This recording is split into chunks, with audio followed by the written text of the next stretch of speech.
Are you wondering how you can learn more about food? Well, you're in the right place. This is the Chakula podcast, brought to you by the Root to Food Initiative, a show that celebrates authentic Kenyan dishes and serves you hot conversations about food in Kenya from an economic, social, and political lens.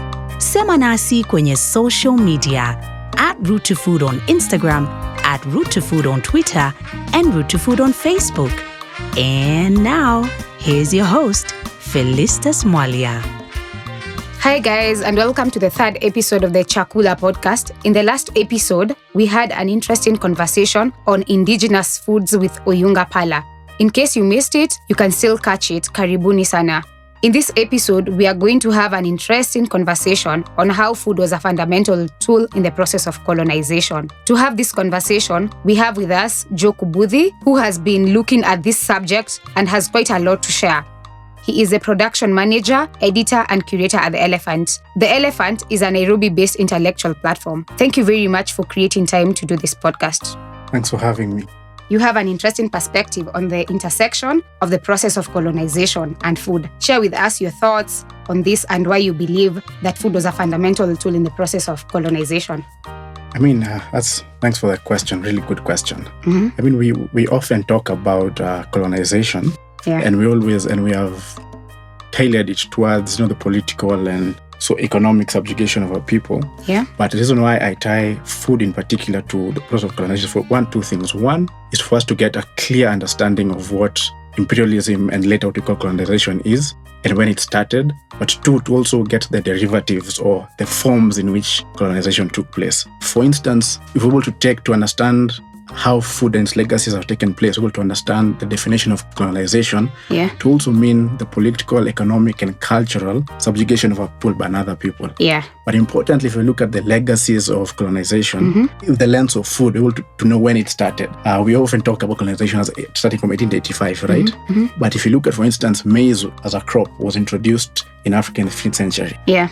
And that interaction with maize is what we see the history of colonization beginning all the way from 1592 and still taking part even today. When we'll talk about later, for instance, the idea of why people are controlling seeds and neo-colonialism.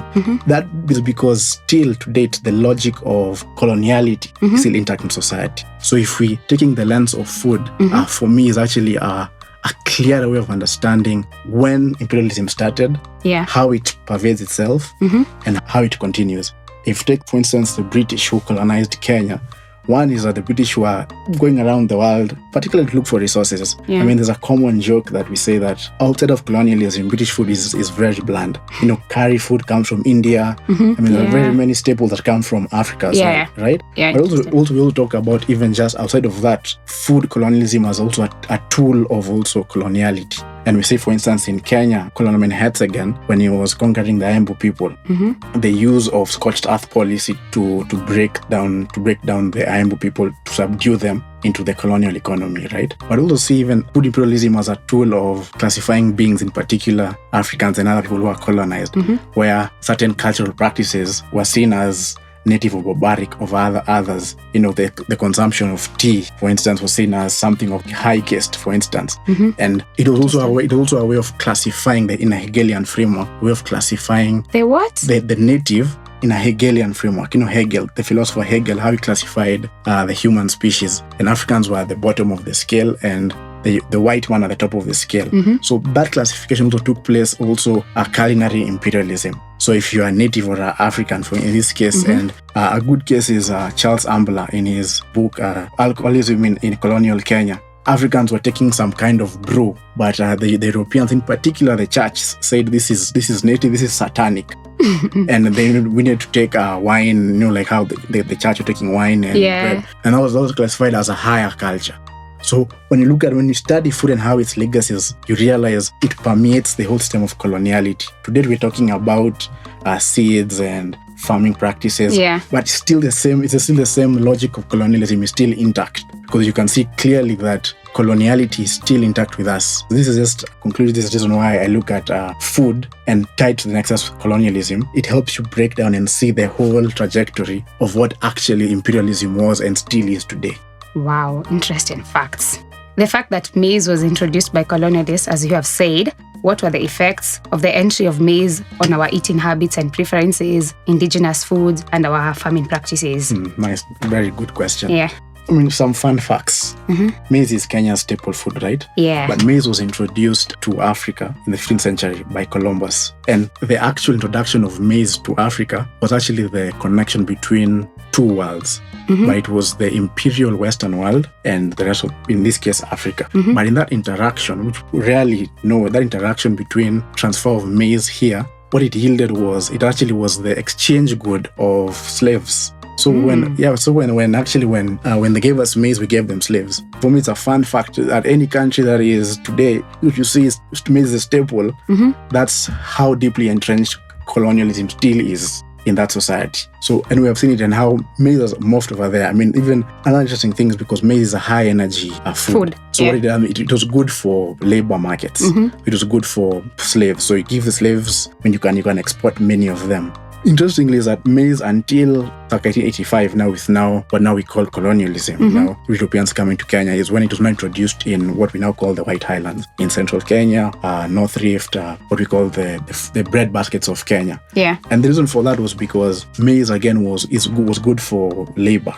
So you give the natives maize. You could plow in some in the European farms, and they would give you a few seeds as a reward. You also go and plant back in your home, but you do that as well. It's good for labor. So high energy product is good for labor camps. And were they given the seeds as pay or part of it, not all of it, of course. That was part of the wage labor, right? So you're given some money, but also just as a token, you're also given time to go and cultivate in your own farm. But that Kama commission, precisely the cumulative effect of that, I like that Kama commission, but the cumulative effect of that was that it was a labor tool.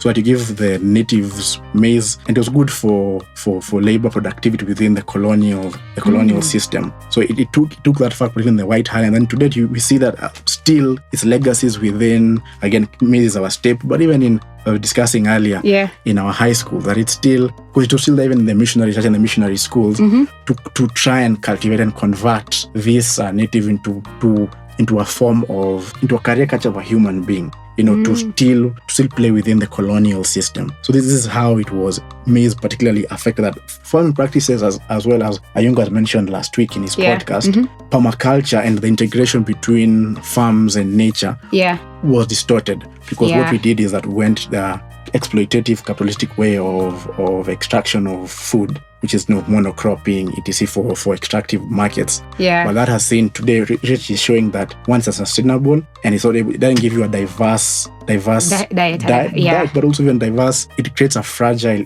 ecosystem of food. So case in study in the last 50 years, when famines hit Africa because of monocropping, emphasis of cash crop farming, society is left fragile.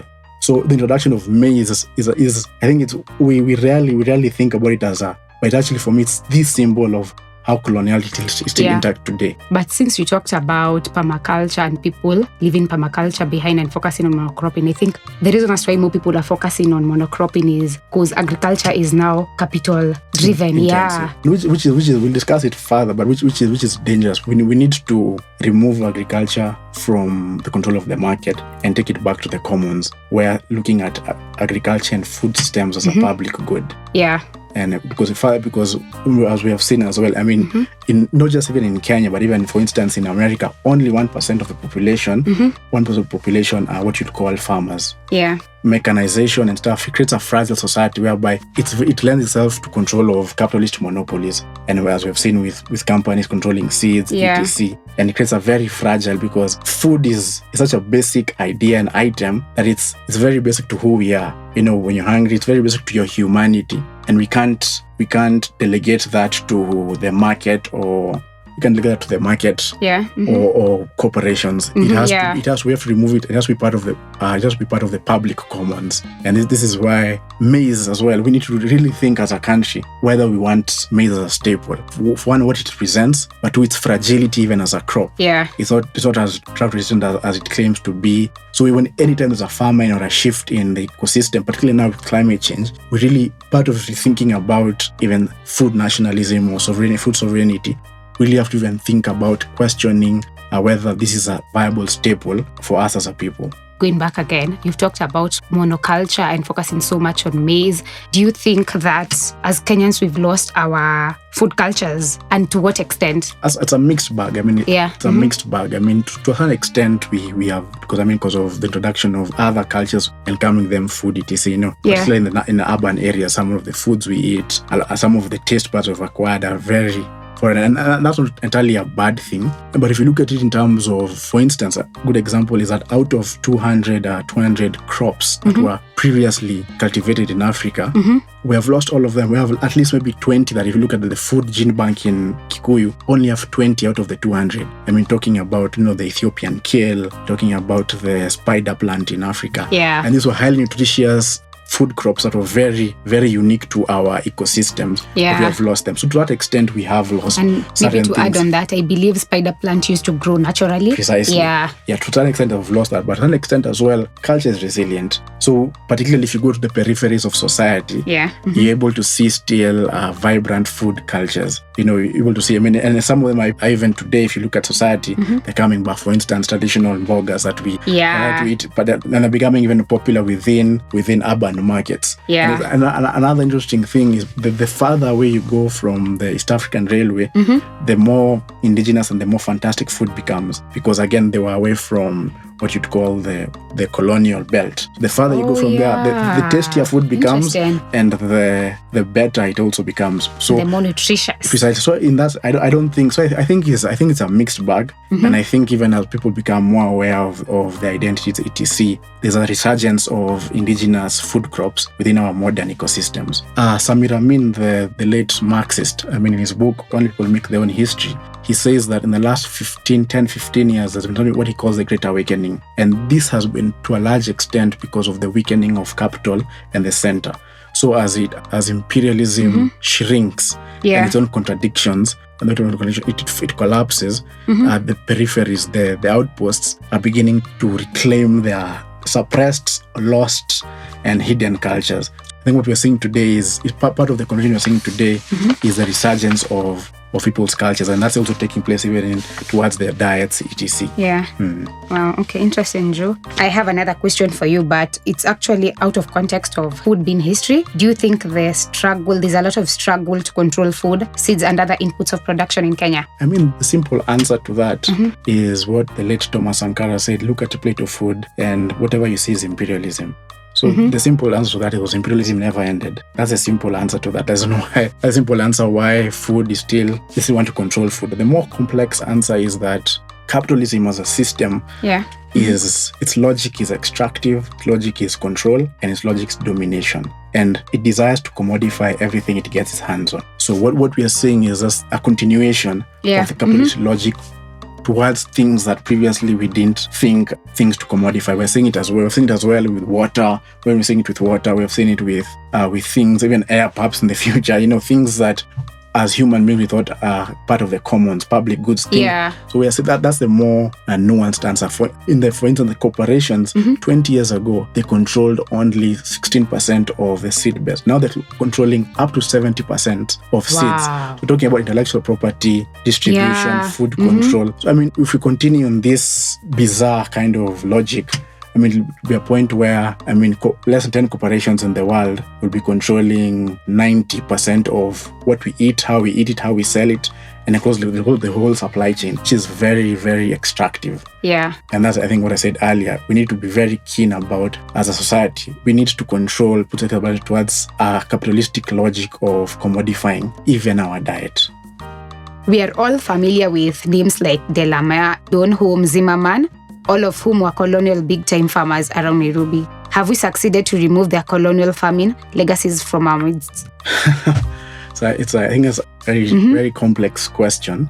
I think yes and no. No, because, coloniality never ended. So in spite of us saying that the white master beberu, as we called them, have left, the systems that they planted are still intact. So, until 2013-14, the Delamere farm was still in hands of the Delamere family.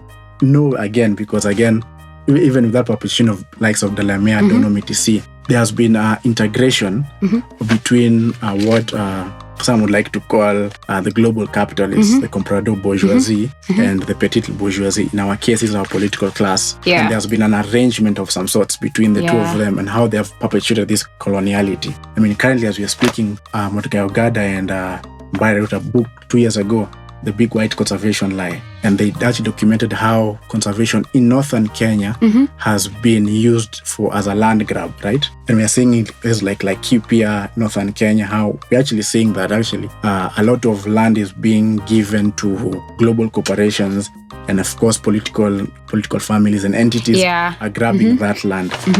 Yeah, yes, to the extent whereby at least there's an awareness to it. Certain spaces that they were occupied have been released. I mean, as we saw, even as far back as 63, with the 1 million acre fund that the Kenyatta One regime started, was a lot of land was bought back that belonged to many of these previously white large landowner. Land was bought, and some of it unfortunately was not transferred to the people, some was. But I mean, so I think it's really nuanced and a mixed bag, and it's not a clear yes/no answer. But all in all, I don't think we have. I mean, it's going towards a no because of the logic of coloniality that's still intact today.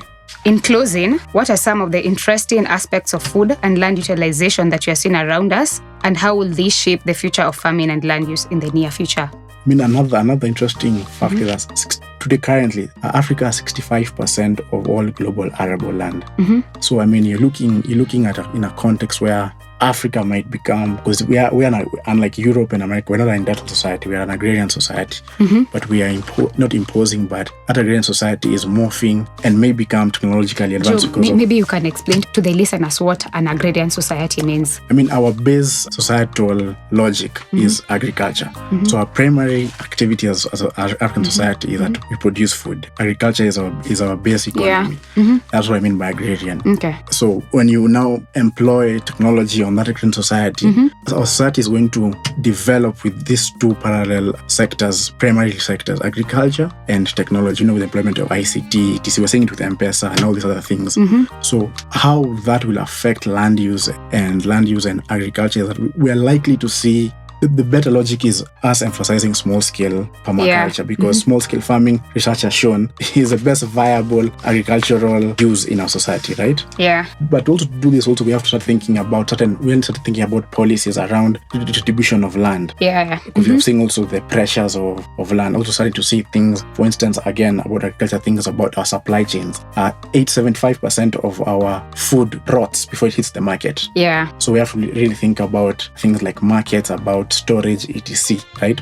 And also the whole distribution process. Chain, precisely. Yeah. But more importantly, which is I think a very fundamental debate around land use and farming, is we need to have the conversation about land, particularly in this country and some parts of Africa, because there's a land resource tension that we're facing. Yeah. And it's not because we have scarce land. Is because of certain interests, political interests and corporate interests that are controlling large tracts of land. Yeah. And some of the land is just lying fallow. So maybe to interject, today I had a very interesting quote on, in the near future, we are looking at a farming system which will have more small-scale farmers rather than a few farmers with huge lands. Yeah. No, precisely. I mean, research has shown when the Gatabaki wrote a piece arguing that small-scale farming has proven, not just anecdotally, but even by research purposes, it's the most effective way of agriculture, particularly in a peasant society like us in Kenya.